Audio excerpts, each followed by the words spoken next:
Since Tuesday last week, the Federal Ministry of Education has been consulting widely with stakeholders in the education sector, including commissioners of education in all states of the Federation. The Association of Private School Owners of Nigeria, National Association of Proprietors of Private Schools, provosts of colleges of education, rectors of polytechnics, vice-chancellors of universities, some state governors and development partners.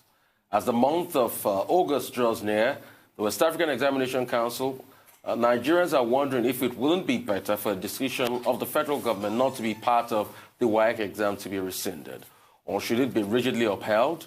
It will be recalled that the Minister of Education, Adamu Adamu, explained that schools under supervision of the Federal Ministry of Education will not reopen on August 4 or anytime soon. So joining us now to review all of this is Dr. Onyekachi Njoku, a public affairs analyst. Welcome to the program. Dr. Njoku, we'll just go straight to it this morning. What's your take on all of this, the back and forth in the education sector? At first, looks as though to me that the Minister of Education and the Minister of State for Education, sort of a double speak going on amongst them. He says one, the other one says the other one. And WAEC is saying they'll go on with your exams. Some are saying in the interest of people out there, children out there, it's best you take preventive measures. Don't let them go back to school because of the spread of coronavirus. Some are saying it will be very painful for students in Nigeria to lose 1 year. So these are the issues on ground. What's your take on this, Dr. Njoku? Now, the minister's pronouncement is not just his personal pronouncement, that's the pronouncement of this administration. And it's our usual way of fire brigade approach to issues. Agreed, the pandemic took us, everybody took the world by surprise. But however, we should have done these consultations before now.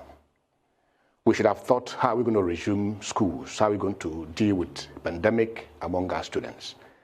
And I'm also surprised that just last Tuesday, maybe, that government began consulting. Parents, I'm a parent, and I have children in schools.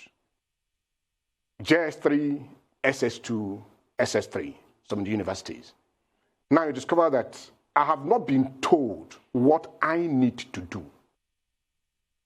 I go to church and I have my face mask and I have my sanitizer at home, I have my sanitizer in the office. Now, what am I supposed to do if government really want to open schools? I should be told. The protocol is very simple. Have your face mask, sanitize, and the social or physical distancing. We have been doing this. You go to market, you go to church, you visit families, and whatever it is. We have opened interstate journeys and travels, and we're expected to observe these things. My child leaves my house to school, and will she just go or he go? No. I had to put these things in place. I have not been told what our parents are supposed to do, as maybe if government intends to resume schools. I don't think it's the best thing for us to just say, oh, we're not resuming, we're not taking WAEC. That means that brings an intellectual glut, intellectual laziness, that brings structural decay and all that. Are you saying it's safe? What exactly are you saying? What side of the divide are you? Should the schools reopen, or are you with the government to say, yes, we cannot lose a year in WAEC for those final classes? But generally, are you saying schools should reopen? Now, the terminal classes should reopen. Okay.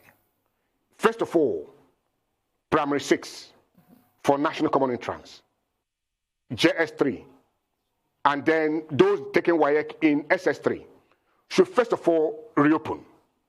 Now we experiment as a pilot resumption so that we know exactly what measures are in place. Well, Dr. That Njoku, is my take. If I may play the devil's advocate, the federal government has been very clear through the Presidential Task Force on COVID-19 in terms of the guidelines.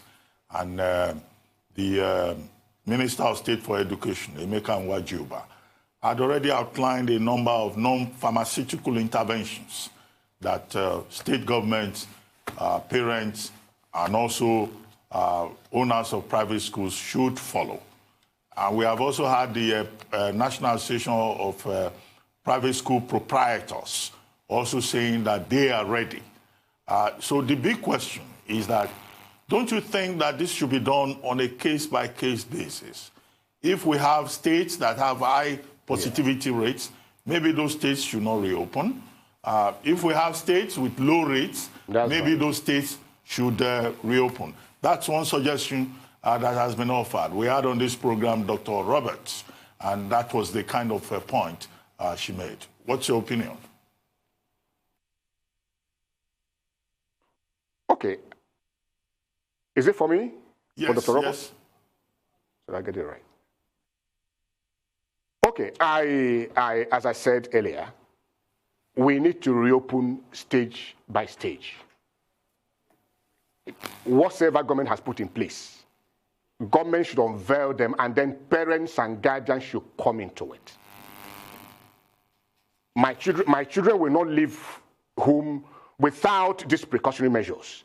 Then plus the one government will put in place, which will be implemented when they get to the school. I don't know if you get me now. Yes, I'm with you. Good.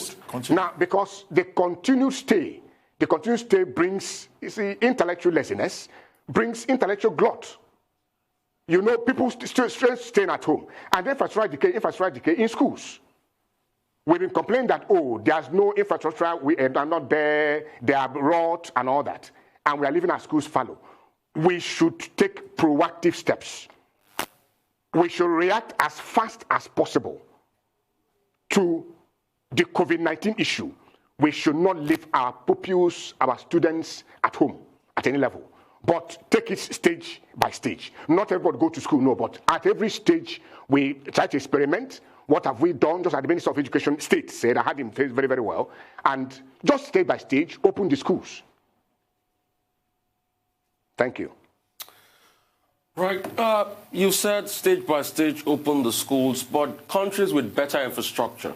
I mean, obviously, you can't compare the infrastructure for a country like Korea with the Nigerian educational system infrastructure. They tried the same method. They opened up. They had the best sanitizers, social distancing, and the like. But it didn't work. They shut down at some point.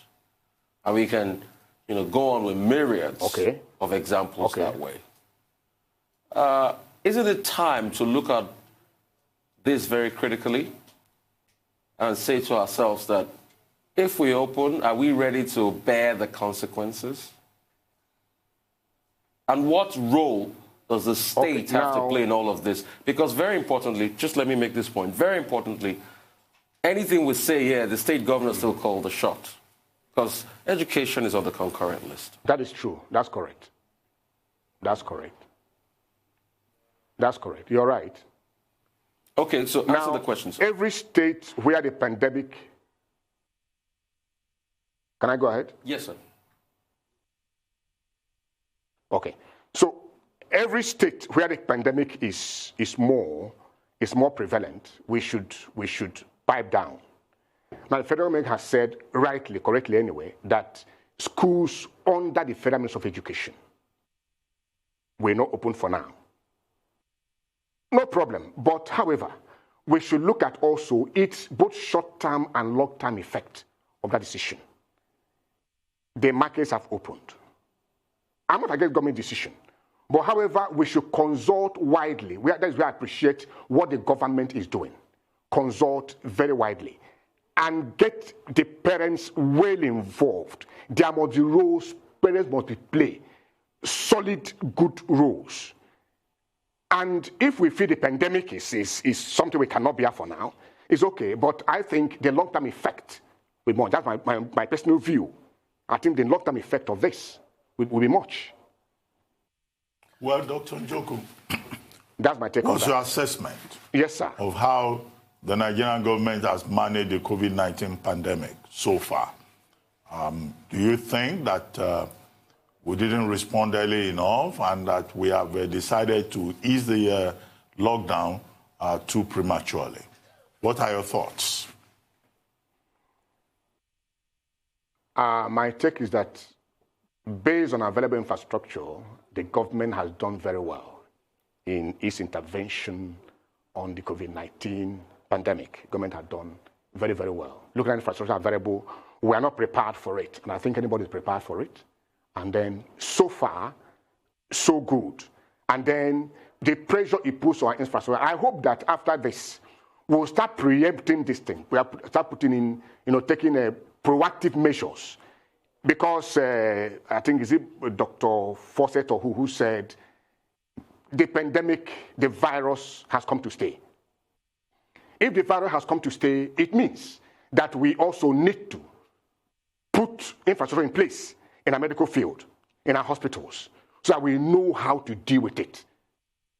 Like we are aware how we dealt with, which other one that came under President Jonathan, when Dr. Onyekachi was the Minister of Health, Ebola. We are not ready, but we intervened. Government did very well. And to me, my assessment is this. Professor Chukwu, yes. Now, to me, with available infrastructure, government has done very well in its response to the coronavirus pandemic. And very quickly before we let you go. But I do know that we can do more. Okay.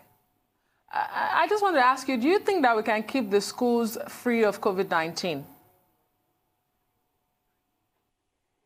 COVID-19 is an unseen enemy. And how do we keep it away completely? We can take, for now, we are told there's no measure, there's no medicine for it, no cure for it. So we can only take preventive measures. So we can't just keep it away from anywhere, but we can prevent it. We can take measures to prevent its effect on us. Well, thank you very much, Dr. Onyekachi Njoku. Thank you for joining us on the morning show.